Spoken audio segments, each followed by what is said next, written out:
Thanks for stopping by. So today I'm breaking my own rule, and I'm filming this on Saturday afternoon because this was not a very exciting week.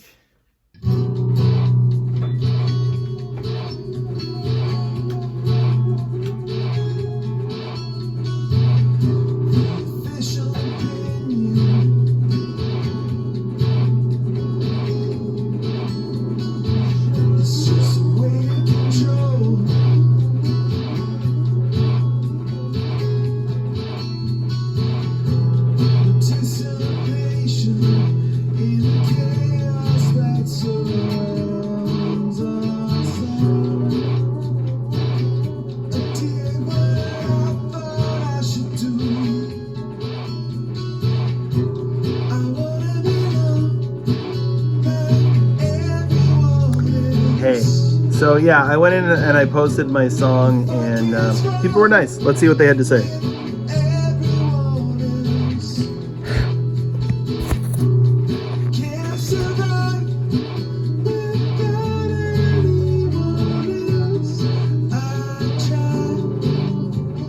My stories.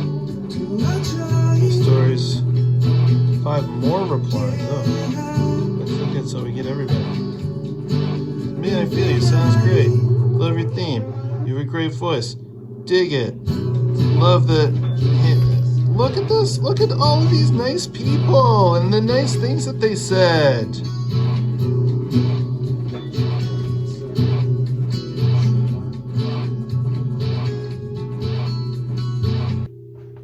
I shouldn't have come here.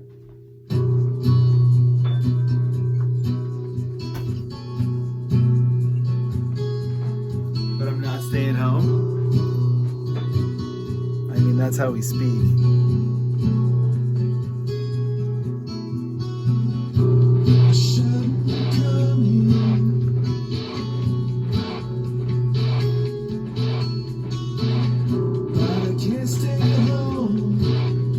That's how we would say it. The last 2-3 weeks, I've been working on a new song. And these videos were easy to make because I was filming while I was working on the song. I've got all these different visuals. This week, the song was done. It had been released. So any associated work really consisted of me sitting at a computer. That's not very exciting to look at, is it? Not only that, but I think this is just a normal human thing. It's hard to feel a sense of satisfaction from doing digital work. You know, if I spent the afternoon stacking wood, at the end of the afternoon, I just can't have a stack of wood to look at. I just can't wait till I find the remote again. Like I'd done something with my effort, my labor had produced something. We are editing the thing. With digital work, and particularly with it went up on Sunday. I didn't like it. Not that I didn't like it. I had you finish one task, Saturday night. Task is done. I cut it down from, it was 2.5 hours. I had 2.5 hours worth of stuff. Another task and I cut it down to like 5 minutes. Of tasks. Cameron, you getting this? I wish I didn't this can be done. At the end of the week, feel this kind of urgency, pressure, but I apparently... I don't even remember, honestly. That's why I'm glad I wrote it down. So Friday, I worked on the song right up into the buzzer, and I released it right before having to go pick up my kids from daycare. I thought I'd been kicked out of the workshop that I had made this thing for, but I also recognized that it had kind of lit a fire under me. My attitude when that happened was like, okay, fine, kick me out. I'm gonna make the best song, and we'll see if it should have been included or not. We'll see who was right. And so I was on a mission. And so I didn't want to like log back into the portal and see if I had been let back in, because I didn't want to deflate that. Even if it turned out not to be true, I recognized that I had a moment of some kind of momentum. I had a reason to care about this project suddenly, and I didn't want to lose that. So I created in my own kind of little vacuum, not really a vacuum, I was still like taking bits of everything around me, but I was a man on a mission last week. Friday, I released the thing, My wife worked all weekend. I was taking care of the kids all weekend. So if I look at what happened, well, we went to a birthday party. We watched the Polar Express. I wrote my newsletter and sent that out. Went to the Christmas market. The Santa at the beginning of this video is from that. A few weeks ago, when I was standing in line for the bathroom at Picaroons here in St. John, I took a picture of the bottle caps of the growlers that people had drawn on from the video a couple weeks ago. I had this realization that, wow, this is like week 17 or 18 or something. I'm probably coming up to the end of the first quarter. Wait a minute. No, I passed the first quarter, because if a year was 60 weeks, then a quarter would be 15. I passed the first quarter already and I didn't even know it. Like, that is the level of business acumen we're dealing with here. And also, you know, it made me realize that when I took on this challenge, or this project of like, I'm going to take a year and really go for it, it wasn't because I had mapped out like a year strategically and I had a plan that was going to get me somewhere. It was more like, well, if I'm going to go back to school in September, it's not going to happen this year, but next year I won't have the excuse. Like, this year I just didn't get organized in time. Next year I've got lots of heads up. So it's going to be harder for me to say, well, I don't want to do that because I got to focus on my music and it's going to take away from my music. But what I'm finding is, it's 4 months down the road? August to September, October, November. We're almost December 1st here. And I'm still having the same problems I was having in the beginning weeks, which is there's too much. I don't know what to focus on. And as a result, I'm having trouble generating the results that I want. And also, I think philosophically, like, the deathbed argument about all of this is that I don't want to go to my deathbed wondering, like, what would have happened if I'd really gone for it? And, you know, was I good enough? Did the big thing for me is, like, I don't want to decide that I am not good enough, therefore I should not try because it's hopeless. That to me is like that's death. What I am discovering, though, is I have not once encountered a situation since I started making these videos and like really recording this process. I've not once encountered a situation where my talent or lack of talent was the issue, where that was preventing me from getting somewhere, or like my lack of, you know, hard work to make up for the lack of talent. It has never been about the quality of my output. No one has ever told me, you're not a good enough musician, therefore you fail. What is happening instead is that my lack of a coherent way to organize all of this it keeps you stuck in a rut where you're not doing the things that you wanted to be doing. Because in the case of gigging, it's like, I don't have any shows this month. I have a Christmas song to release. I don't have any shows this month because I didn't book them in September. And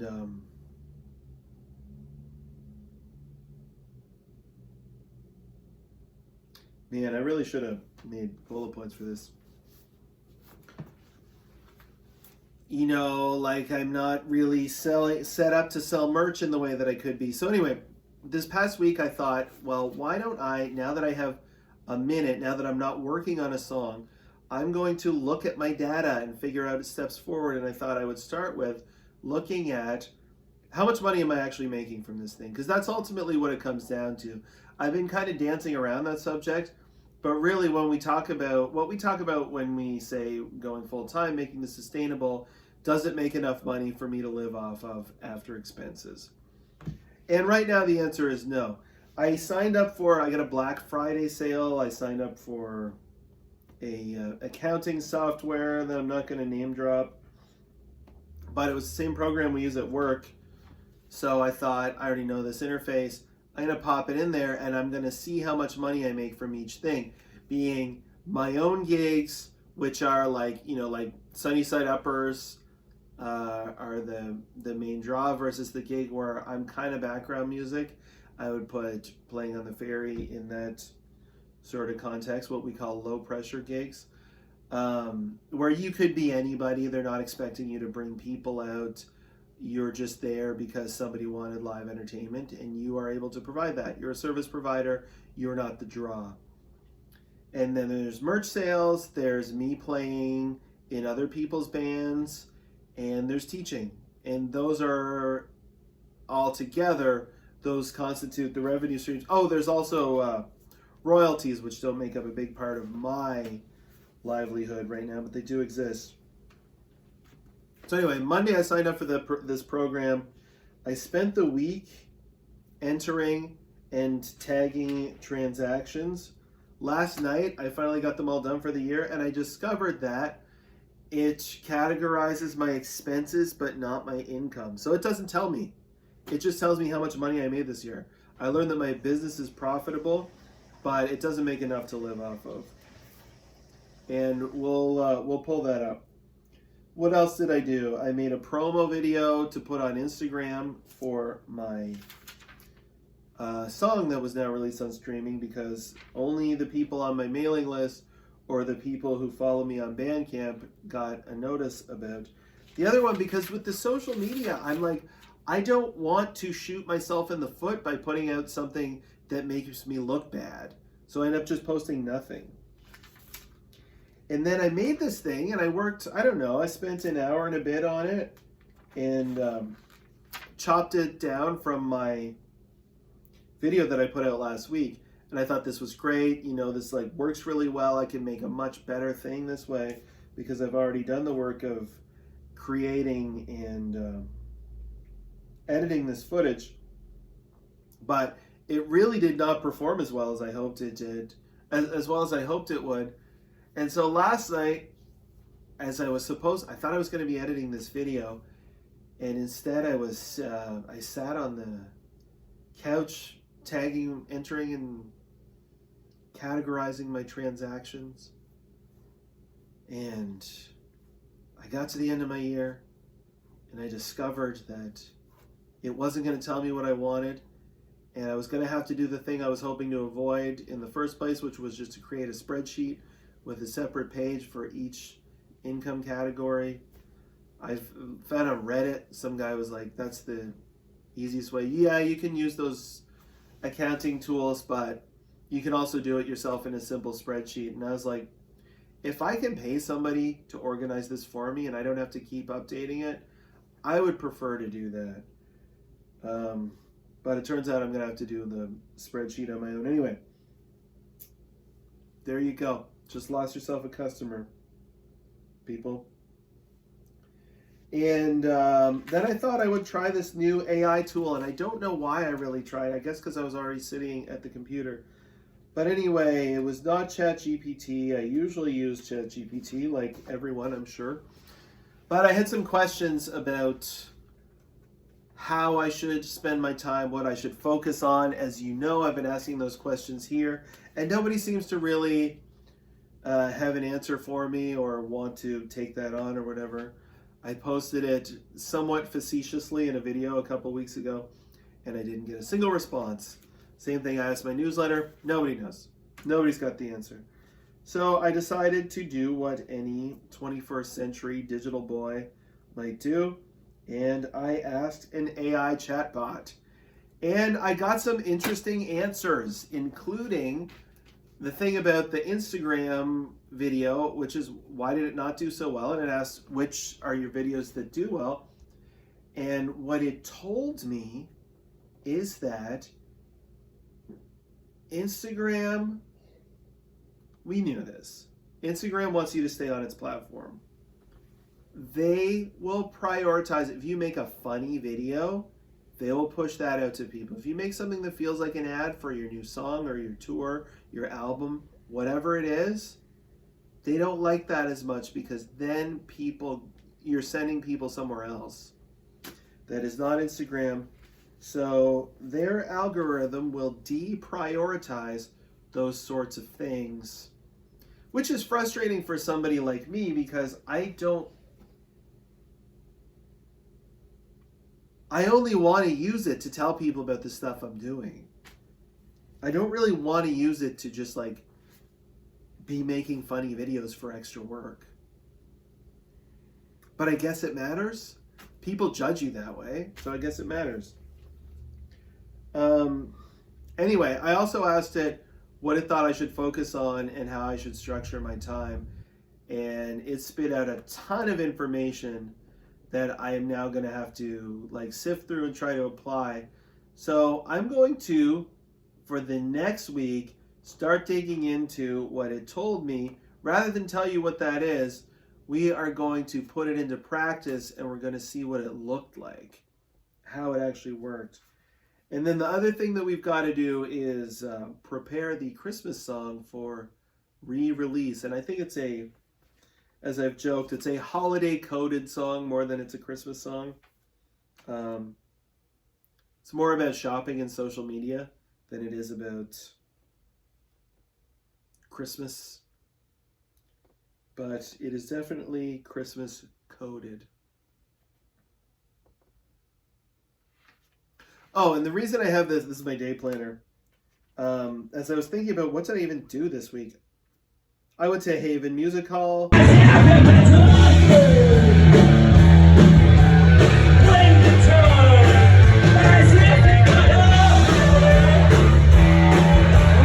Abigail Smith, one of the owners, they were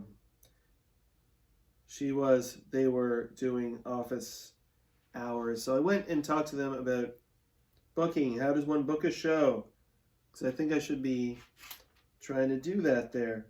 The challenge that I have with booking stuff, and maybe this is just in my own mind, I feel like I am not a headliner at this point.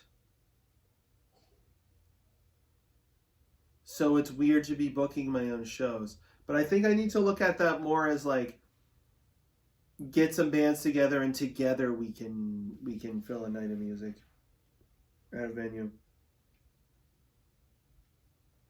Oh, and I recut the video from last week because I felt that thing, I cut it down from 2 hours to 5 minutes. I think it was 2.5 hours. Chopped it down to 5 minutes. But there was a clip near the very beginning that was like a 25-minute rant like this, and I had maybe 15 seconds from it, and I thought it was not the right 15 seconds.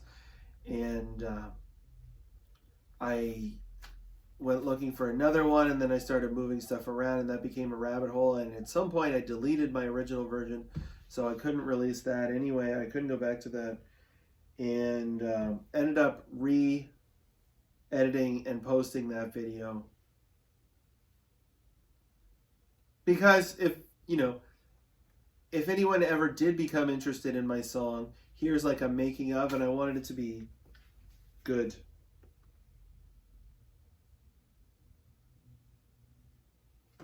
All right, am I just rambling? Does any of this even make sense? I'm going to shut this off and give you some different angles. And I got to chop this up now. Thanks for being here. See you next week. We'll see if the AI advice was good advice. You think about, right now, I want you to think about knowing what you know as a loyal viewer of this channel and this program. What do you think I should do in 2026? What do you think I should do for what's left of 2025? We'll see if you're right.